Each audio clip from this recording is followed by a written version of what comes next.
All right. Are we on? We're live. We did it. Hi, everyone. I see Antonio in the crowd. It's been a bit. I hope you're doing well. I'm here with Sean. We're going to give everyone a few more minutes to join us. But as we get ramped up, I'd love to open with an icebreaker. Y'all can contribute via chat. We'd love to know where everybody is located. And Sean, why don't you go ahead and share your icebreaker question? My favorite icebreaker question, Allie and I were talking about this before we went live, which is, what is the most famous person you've had an interaction with, however meaningless, right? You could have given George Clooney coffee. You could have passed by a former sitting president on the street. You could have, whatever. I'll share mine. Well, one, I'm based in Philadelphia, Pennsylvania. And then two, I once held the door for Tony Blair, former prime minister of the UK, and Bill Clinton, because they were getting an award at a museum I was working at. So I held the door. They walked by. Bill Clinton, shorter than you'd think. And I was like, that is formerly a lot of power in the 90s, just walked right by me. That's hilarious. How short is he? I don't know. I just remember that was my overwhelming thought. I was like, that was not an imposing guy. He's also, he was a little older at the time. So in height. Go ahead and Google that one. Bill Clinton height. Oh, 6'2". Andrew WK. Antonio, do you know the rumor that Andrew WK was replaced with an actor? That was like an internet conspiracy theory at one point. Like there's been 2 Andrew WKs. I've actually heard that same conspiracy theory about Avril Lavigne. That's true. Yeah. Like all people. Mine, which I told Sean this, I live in Wrigleyville, a few blocks away from the field, and we often see the players walking around, specifically Patrick Wisdom, third baseman. Don't know if anybody knows who that is. all the good players left last year. Gordon Ramsay. Oh, you lost the table to Gordon Ramsay? Wow. I don't know if that's something to be like upset about or kind of proud of. Yeah, you're like, if anyone's going to take it, it's right. At least it was a chef I imagine you somewhat respect. Imagine if it was like some chef you didn't respect. Yeah. Just like took your table. Oh my gosh. That's hilarious. All right. We'll give folks maybe another minute and then I'll hand it over. In the meantime, a couple housekeeping points. We're recording today and we'll share the slides afterwards as well as the video. After Sean's session, we'll do a short Q&A. Feel free to use either the questions tab or just the chat tab. I'll moderate and Sean will see those as well. And then I know you have a few asks of the group at the end as well, so I'll leave some time for the CTAs. But to intro Sean is the VP of Content at Crossbeam. He builds editorial products and brands that serve communities. And right now that means a library of blog posts, books, live events, and more to help partner professionals grow their careers and drive results. I had Sean on the podcast a few years ago. I remember talking a lot about that. So I'm excited for today. Ready to go? You want to kick this off? Yeah, go for it. Let's do it. Let's see if I can be an old man and share my screen. Technology. We sing the technology song. Cool. Hello, friends. My name, as Ali said, Sean Blanda, VP of Content. I am here to tell you about scaling a content team and how we are trying to scale a content team at Crossbeam. As you will see as I go through the presentation, it is a work in progress. It's something I don't think you're ever done scaling. There's new challenges every day. One of my favorite quotes is, the goal of life is to be defeated by greater and greater things. And I think that's what building a content team can feel like sometimes. So super quick background. I am at Crossbeam, which is a B2B SaaS company based in Philadelphia, Pennsylvania, though we have customers and clients all over the world, as well as staff all over the world, about 100 people. Previously, I worked at this place called 99U, which is part of Adobe. I worked for Meet Sethi, the personal finance author, Envision, and I founded a new site called Technically. Again, live in Philly. I care way too much about Philly sports. The past few months were great. We lost the World Series and a Super Bowl. Okay. So in the chat, help me give me some context about who is watching this. Your team size, your company size, and then if you have it, a scaling challenge you have. So my answer for Crossbeam would be we are a team of 6. The company size is 109. And the scaling challenges we have, I'm about to get to. So I would love to hear or see those answers so I can calibrate some of the examples I pull. And while that happens, keep it moving. So this presentation is based on a post series I have written on my personal blog, which I'm putting in the chat right now. Boom. Post one was kind of the precursor, what I wish I knew 5 years ago, building a career in content. Then I post number 2, I posted the 7 lessons we learned from scaling Crossbeam. And then post number 3, the one that this talk is based off of, is the 6 mindset shifts for scaling a content team. Cool. And this is the rough traffic journey. Traffic is not everything, but if you want just a general feeling about how much this stuff has grown or not grown over the various months. That red arrow is when I did my first post about scaling. And now I pulled last of these numbers in November. You can see where we are as we continue to scale. So this is mindset shifts for scaling content team. And I want to emphasize the mindset shifts part. A lot of what I think as you become a manager and try to become the best leader you can, a lot of what you do comes down to your personal psychology. So that's a lot of what we're going to talk about, is the things I thought were true versus the things that ended up being true, and just grappling with those two things. And I want to call out something that I think about all the time whenever we talk about growth, which is the difference between friction and growth. Because if you get to the point where you are scaling, you have achieved some sort of success. And a hard thing to do is think about, what is making me successful that I should double down on, I should keep doing, and what has made me successful that I need to abandon.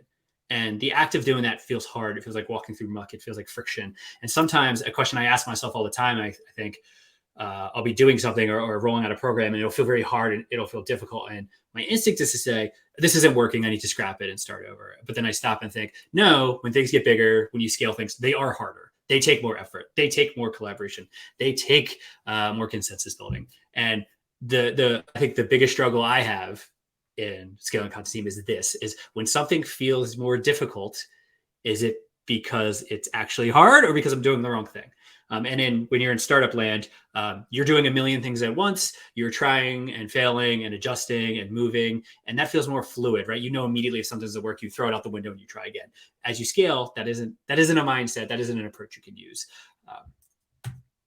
So mindset shifts for scaling a content team. I'm going to go through, I think, 4.5 I have here as in a breezy way as I can. Feel free to ask questions in the chat. I'm staring at it. It's right in front of me. I'll do my best to answer. And I see Antonio's saying, what don't we struggle with? Hopefully this will help. Okay. Mindset shifts for scaling a content team. So here's the thing I was wrong, again, is the framework, and the thing I tried to adjust on. So I think I was wrong about is I thought eventually you get to a point where you have to grow up as a content team, right? If you're early on, you could feel kind of scrappy. You could feel like you're doing your own unique snowflakey thing, but eventually you're going to have to model, some of the successful content orgs that you see around. Ali and I were just talking before we went live about like HubSpot. People idolize HubSpot, people idolize Stripe, people idolize like these other very firmly established content brands. And eventually you think, I'm going to have to be like them. I'm going to have to shed what makes me unique. And something I realized is the key in scaling is to scale the way you want and scale the way that's interesting to you, but also scale in the way that makes you sets you apart. I'm not a scientist. I will never get to name an actual law, so I will make this up right now. I think that without intervention, all marketing teams, we regress to the mediocre middle, right? Because we all have to get the same attention on the same platforms with the same business demands. We have the same rules and the same incentives. So left to your own devices, you and your content team will start to slide and look like everything else. And your job as a content leader is know when you need to let that happen because there's a reason the way they do, and when you need to double down on what makes you unique. And the kind of the lens to look at this, I think, is when you're trying to figure out what to double down on, think of the things that make you more human, more personal, make your content more feel like a human being is writing it. Especially in the age of AI and SEO and things, more stuff is churned out. People are in the content mines just posting things without any regard to who is reading it and why. And whatever your version of that, whatever the little special flair you put on what you do, you need to be really clear about it with you and your team and double down on it. So I will say for us, our version of that was this thing I like to call journalism thinking. I stole that from my buddy Christopher Wink, who's my co-founder technically, is that everything we write comes through a source, right? We are talking to another human being, learning what works for them, and then recapping that or combining that with other insights to produce something new and original. It also ensures that everything we write is in the hearts and minds of practitioners because we're talking to them all the time. That is not how everyone runs their content team. That's how we do it. And I think that's one thing that sets us apart. We also have this strong data DNA at Crossbeam because we're a data company at heart. So we have lots of data about our users in aggregate that we can use to discern trends about the space we cover. So I would love for you to think about the thing that makes you unique. And if you don't know yet, that's fine. If you're still scaling, that's fine. But this is a thing you have to keep in mind. You have to defend one tiny corner of your process or your content as you grow. And it will get harder as you grow because the increasing pressures around hitting your numbers and scaling and more voices in the room. You have to choose what is special about you, and you have to defend it like with a knife in a dark alley. It's really difficult. Mindset shift number 2. Before, I thought the key to winning was being more clever than competition. But as I've scaled, I realized the only advantage, or one of the only advantages, is out executing your competition. I'll give you a hint of what I mean. Knowing what you can do that can be copied and what can't, right? So when you are clever, when you release that clever campaign, that clever media, it is public. It can be instantly copied, right? What can't be copied is the speed at which you do it, the quality at which you do it, and your execution, right? Clever ideas get stolen, right? Snapchat invented stories and Instagram just stole them. And now they're just part of the way social media works, right? The difference isn't in the feature. The difference isn't in the surface thing. That journalism thinking thing I mentioned, like that's something that is very difficult to do. It's very time consuming to do. That's something that sets us apart. That's difficult to copy, right? Especially as you scale up, you're not hidden anymore. You're not scrappy. You're not overlooked. You are public. People can see and copy instantly. You are not surprising anyone. So if you're not going to surprise anyone, the things you put out have to be so high quality and so good and so well executed. So that brings me to my next thing. How do you out execute someone? Your workflows need to serve creative work, right? Oftentimes when I talk to other content leaders, and I'm sure maybe you guys do the same thing, I get asked, what's my editorial calendar? Or how do I do various processes? And that stuff is useful, but you can't become too obsessed with it. More key is locking that stuff in so you can focus on the creative work. So be really clear about how edits work, how feedback works. What are the cycles? How long does it take? Who gives feedback on what? Your content calendar, what is being released when? I don't care if you keep it in an Excel spreadsheet. I don't care if you keep it in postcards that you then individually mail to all your writers, whatever. It just needs to be consistent and serve the creative work.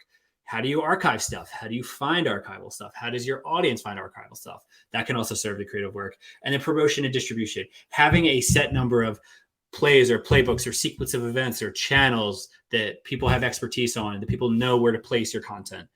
Having all this stuff just totally dialed in so you don't have to consider it is what unlocks creative work. If you start from scratch every time you do creative and go, how are we doing edits for this? Where's it going to the content calendar? Where are we storing it afterwards? How are we promoting it? If you have to do that every single time you release something, you're going to be walking in mud. You're going to move much more slowly. You will be out executed.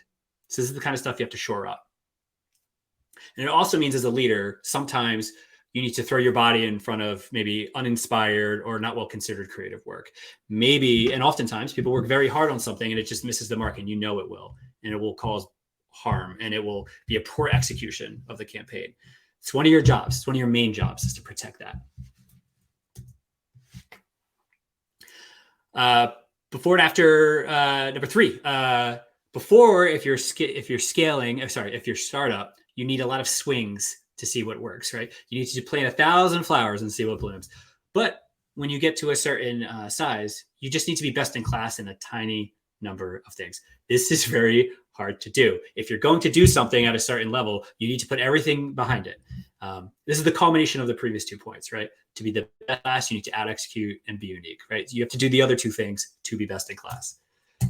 So the concept of category creation is not new for content teams. Before, you have to create the category, But eventually you have to win the category, right? Just the act putting something out there is not enough. It has to be so good, so high quality. It has to be leaps and bounds above everything else. You need to win. So as a result, you need to focus on a few things. I like to call these, and I call these in the blog post, franchises. These are unique and repeatable. They create anticipation, and you do them 2 to 3 times a year, right? You should have 2 to 3 kind of franchises, things that your entire team can put all their muscles, and sometimes your wider team, your wider company can put all their muscle behind, put all their attention behind. And those are the things you need to really knock out. Something we're working on across the room right now. We're trying to do less, and the things we're trying to do, we're trying to up level as much as we can. So for us, an example of a franchise is our yearly conference, which is Supernode, which takes place once a year. It's for ecosystem-led teams and companies. We were doing lots of tiny events, and then we decided to do one big event. Now, we're not only doing one event all of next year. That's not what's happening. But we really focused in on the events that matter most to us, and that's where we directed our resources, the chief of which being Supernode. And when we executed Supernode, we did everything we could to make it unique. We held it in an art museum rather than a conference center. We started late and allowed it for copious amounts of breaks before sessions to allow for maximum networking time. We didn't allow people to pay to play, sponsors to go on stage. It's like little things we chose to be unique, to execute the best conference we could. And these are one of the 3 franchises. And largely, it worked. We sold out. The feedback was amazing. And if you work for a SaaS company, might I invite you to Supernode in June 5th through 7th of 2023 if you go to crossing.com/Supernode. But another franchise we do is this thing called the State of the Partner Ecosystem Report, which just came out on Valentine's Day, actually. And a lot of companies do something similar. We surveyed our broadest audience and spent a whole month crunching the numbers, designing this beautiful report, comparing various answers with another to see if we could discern trends. And it's one of the most popular things we do. We just released it last week, and it's been already downloaded thousands of times. We're doing our best to pick our few things and execute them at the highest levels possible. So as an example, this is the pie chart of where email contacts came in to our newsletter. You can see there's a lot of little slices here, and we're already starting to cut some of these out as we scale. Everything that with a line through it, we're not doing right now. Doesn't mean we won't do it in the future, or if we're not doing it, we're doing it in small doses, but it's not a main focus for us. So we are focusing on a handful of things and executing the best we can. You don't need to know what these words are, but just this is a act we went through, cutting half of the things we cared about so we could just be best in class. And I mentioned a lot is about psychology. This is a psychological aspect to this. Doing less things, doing fewer things means fewer chances to succeed. That is scary, right? It can feel really makes me so nervous to only work on 3 or 4 marquee campaigns when I used to work for 10, because I figured if one failed, the next one was coming right up. When you only focus and narrow on a few things, if it fails, it's harder, right? It's harder on you, it's harder on your team, it's harder on the company. But within you've done a few of these, you've had a few goes, you know what good looks like, and it's just about executing. Again, executing. This stuff isn't particularly controversial for me to say, but it's the most difficult thing in the world. Do fewer things, execute them well. Before, when you are in a startup, your job is to move fast. Afterward, your job is to move or to go far. So when you are working at a startup, the concern is you aren't moving fast enough, which is fair. You're trying to find product market fit. You're trying to justify the investment maybe you've received, or trying to justify the trust of your early customers. You need to move quickly. But as you are scaling, the worst thing actually isn't moving too slow, although that isn't great. It's moving, you can move in the wrong direction. You can release things and work on things that are detrimental to the brand, that are counter to what other teams are running. You can work for a whole quarter and wake up and realize, oh, we're over here and this team's pulling over here, and these things are counter to each other. So you have to slow down and walk a little slower to walk further.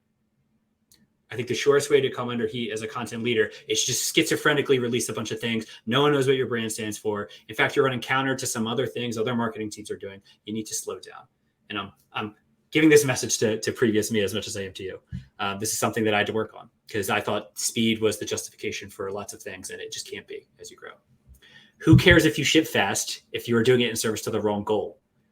As you grow, your options narrow, your audience narrows, the things you need to accomplish narrows. So your content workflow should adjust accordingly. I'll give you an example of something we did in the wrong direction. We released this thing. You don't need to know the details, but we released this ebook where we try to map an ecosystem of the people joining Crossbeam. So Crossbeam is a platform where people can partner with each other. And we thought, what if we took a slice of those software companies, in this case, email service provider, and just mapped it? And that way, if anyone wanted to partner with an email service provider, they could. It'd be really easy what to do next. We kind of just ran out ahead on this and didn't really stop and consider the broader implications. And it was a beautiful document. It was literally, all those dots are nodes, are companies that are on the Crossbeam network that are partnered with one another. We even sliced them to neighborhoods that look like subway maps. Our designer, Nick B, did an incredible job. This is one of the beautiful things we've ever produced. And it failed. Only 161 people signed up for it. If I would have stopped and asked the source of this data, talked to more leaders at the company, they would have told me that we were biting off more than we could chew. And we didn't. In the name of moving fast, we got this out there. Now we failed fast and we learned quickly, and that's a virtue in of itself. But this was preventable, and it was on me as the leader.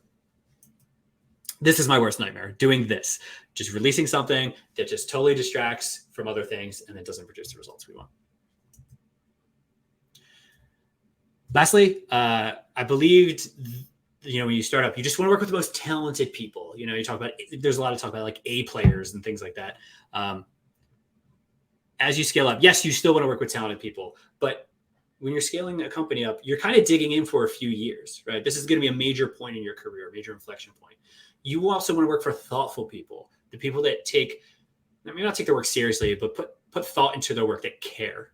And it's not the same thing as, that's not a virtue as in like working 80 hours a week at a startup, but no, when they are working on the company, they are bringing a level of humanity, a level of care to their work. And that's who you want on your content team.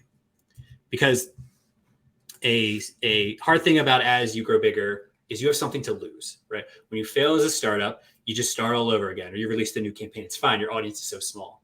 But as you're bigger, as you scale, you have something to lose. You have brand credibility to erode. You have trust you can waste. You have messaging and markets you can muddle if you've released the wrong thing. So the people working on your team need to be thoughtful to all these risks and all the opportunity in front of you. So to give you an example, this is some feedback we heard, and this is one of my favorite things. I save all positive feedback I can on a folder on my desktop for the tougher days. And this is one I love, which is the only content I read is Crossbeam in the space. That's amazing, right? And it's a reminder to me and my team, this is what we have to lose. Like, this person trusts us. He doesn't read anything else because we are so thoughtful what we do. You can lose this very quickly, right? I think we've all had brands that we used to trust that we don't. And if we could be good but not thoughtful, and this goes out the window. Put another way, doing startups is hard. Doing content is hard. Sometimes you lose. Sometimes you roll out the best campaigns you can. It doesn't work for the company. So if you're going to lose, if loss is a possibility, go down working the way you want to work with the people you want to work with. Give it your best shot. There's nothing worse than failing and realizing that you weren't working the way you wanted to with the people you wanted to work with. What was the point? And if you're going to win with the people you can't wait to share that win with, right? Thoughtful people who care about this thing as much as you do. And as a result, you need to be clear about your hiring philosophy, right? Something try to do with the marketing team and Crossbeam is have really clear expectations on the kind of person we want to hire. And something we talk about at Crossbeam a lot is what we call intellectual honesty, right? Someone who is thoughtful and can candidly assess what's working, what's not, treat their coworkers with respect, and execute. Something we care a lot about. And as you know, hiring is really tough. No company gets it right 100% of the time. But to have the philosophy of the kind of person, the kind of creative mind you want on your team. Cool. Those are the five mindset shifts for scaling a content team. Breeze through them. Would love to answer any of your questions. This stuff is really heady, really psychological. And there's often not a guidebook for this. So this is the kind of thing I'm trying to start a conversation about. Would love to hear any questions you have. So thank you for your time. I mean, if Allie's hiding, she can go back. Okay. Did it. Am I back? You're back. That was awesome. Thank you so much. I do have a question for you. I'm here. Speed. Everybody talks about it, right? Your slide about that mindset shift hit home for me. At what point do you focus more on direction than speed? Like one of those tells that you could maybe take the foot off the gas and start to choose?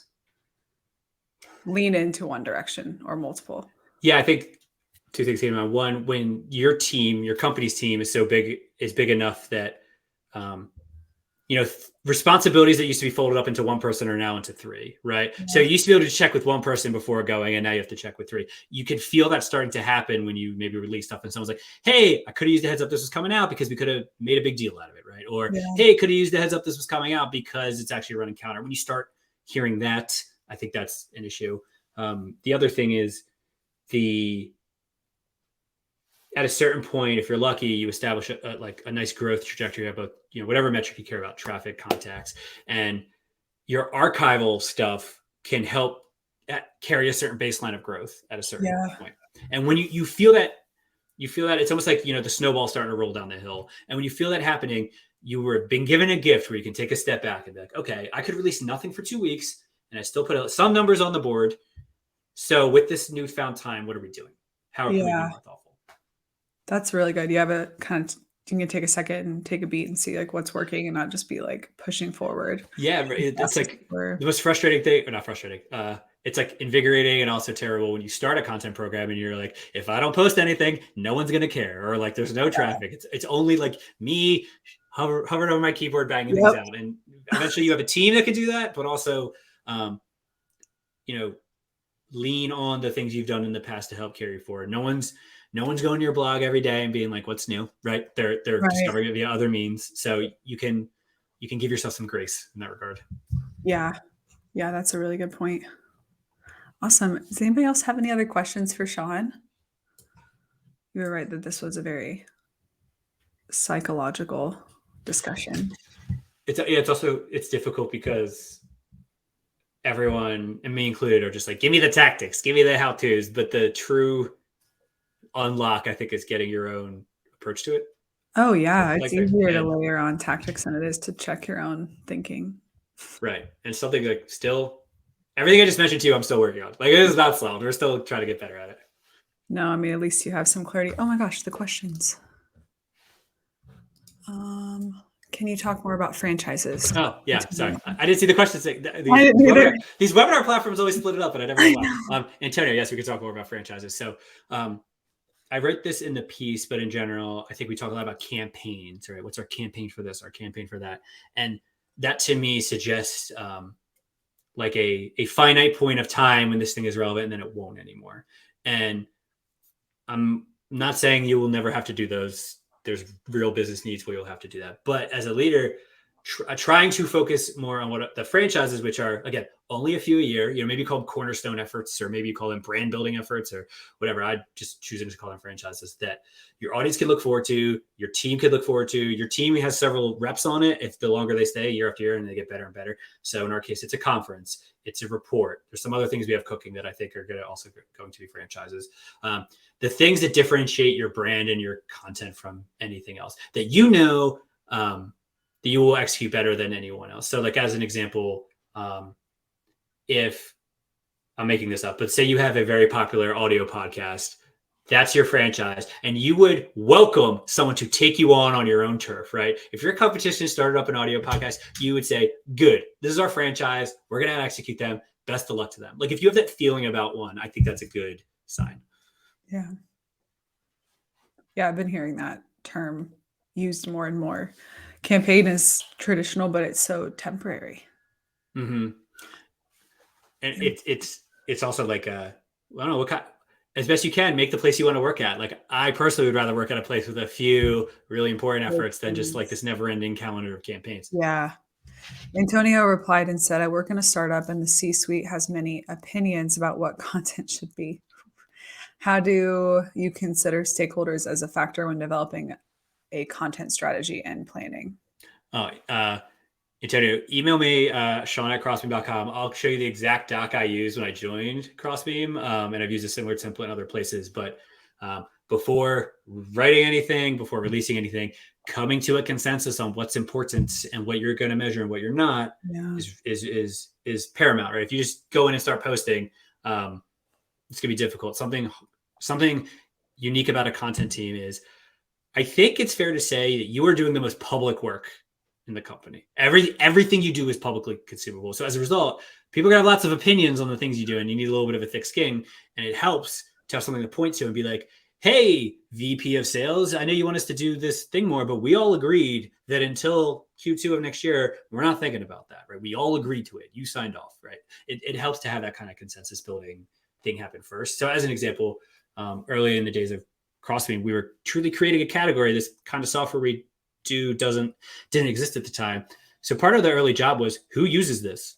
So who's the right reader, and what do they care about, and what are they called, and how do we call the technique they use to do their job? And just like naming the thing and like boxing it was half the goal in the early days. So as a result, I try to make it clear, traffic is not the thing we're going to care about.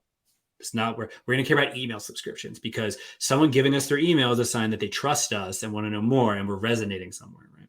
We're resonating a little bit. Now, as we grow, that's flipped a little bit. It's like, hey, we need to reach new people. We're trying to scale. How do we get into new audiences? So it's just like different things for different phases of different retreat. You got to make it super clear and get everyone to agree. Yeah. I think every content leader deals with that. Yeah. And sometimes you got to be, I pulled this off, not at CrossFit, but a previous job, where sometimes you just got to stand up like, why did you hire me? Yeah. What is the reason you hired me? Because that's what I'm here to do. And what was the conversation about the things we were optimizing for before you hired me? Can we talk about that? Because I know people get hired, walk into a room, be like, wait, everyone wants different things. It's their job to clarify, but it's also your job to force them to realize that maybe internally they're not as aligned as they thought. Yeah. Very true. Yeah. We have lots of thoughts on that as well. I'm sure you guys see it all the time with clients, right? Like one stakeholder will believe you're trying to do X, another will try to believe Y, and a lot of things. I mean, how do you guys do it? How do you guys square that?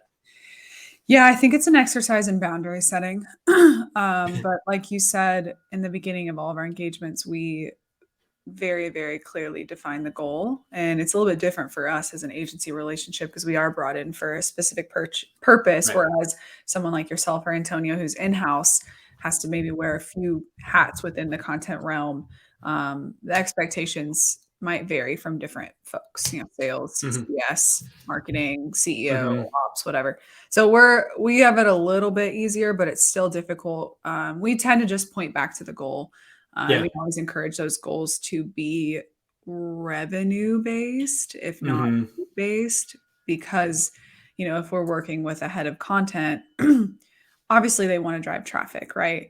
But their leaders want to drive business impact. So not only does widening and deepening the goal help us make an impact, but it helps our point of contact look better in their role to their leadership, especially a year like this year and last year, where people are getting cut left and right. You have to prove that impact on the business. Traffic's amazing. It's a great benchmark goal, but it shouldn't be the end all be all regardless. But yeah, I think just going back to the why behind it always helps. Yeah. So, sometimes a thought exercise I go through is, were I to get laid off, what do I want to say in response, right? So if they're like, hey, we're cutting the content team. If I'm like, well, the traffic was good, I feel like that's a weak reply to that. But if I was like, hey, look at all the revenue I drove, you're like, this doesn't make any sense. Like, that's a better case. I wonder that sometimes. So like, what's the thing that is the most convincing, justification for you and your team? Like, you have to think about that too. Yeah, it's definitely a new mindset for, speaking of mindsets, for content folks, because like we talked about earlier, Sean and I were talking about people's background in content marketing. A lot of journalists, a lot of writers. I myself am a writer. It was a lot of learning I had to do to understand what marketing, like I needed to lean more into the marketing part of content marketing. And that's the skill that all content marketers have, depending on our background and our education. So it's more of just a way to level yourself up and be able to speak the language of your CMO, your CEO, your investors, even. So, yeah, and that's I wrote about this in the post with the headline, the 18 months. It's easy to justify or to talk about how hard you work. Be like, we posted 7 things, or we ran 9 webinars, or whatever. But like the output isn't the goal, right? The impact's the goal. And that's a hard thing to piece, especially as you move from like an IC to a manager level. You're used to justifying your output Right. And you would then have to justify the impact of that output. And that's difficult to do. Yeah. Multiple dimensions. Any other questions before we wrap up today? Thank you, Antonio, for dropping a couple. Awesome. Well, I will let Sean, why don't you go ahead and close us up? I know you have a couple asks of the group here. Just one, I swear. My email is Sean, SEAN @crossbeam.com.